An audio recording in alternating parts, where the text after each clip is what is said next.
očích, v srdci mám klid. Pro tebe lásko a pro děti, co mě drží.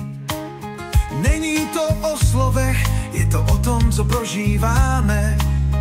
Každý den s vámi chci tvořit naše zázraky, co máme. Svět mě zkouší, ale já jsem silný jak nikdy. Pro vás, pro naši rodinu, tohle je moje výzva. Nezastavím se, dokud nebudu vědět, že je všechno v pořádku. Bude to dlouhá cesta, ale teď je to náš čas, náš kout. Budu bojovat až do posledního výdechu. Pro vás, pro naši rodinu, pro tenhle svět, co miluju. Každý nádech a výdech je jen pro vás. Díky, že vás mám. To je moje síla, moje cesta. Přátelé, co přišli, když jsem je potřeboval. Každý z vás mi ukázal, že jsme tu pro sebe. V těžkých chvílích jste tu byli, nikdy jste neodešli. Na to se nezapomíná, to v srdci navždy zůstane. I když bude těžko, já se nezlomím.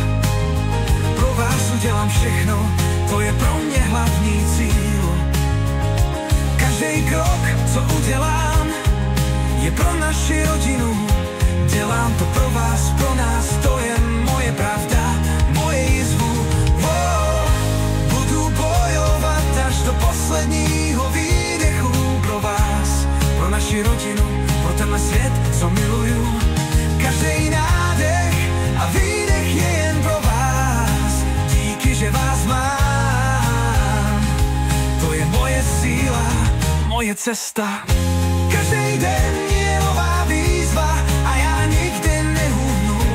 Každý nádech, každá vteřina patří vám, to vím. Srdce bije pro vás, pro lásku, pro život, co stavíme. Vždycky budu u vás, dokud nebudu dýchat naposledy. Ať je cesta jakkoliv tvrdá, já se nikdy neotočím.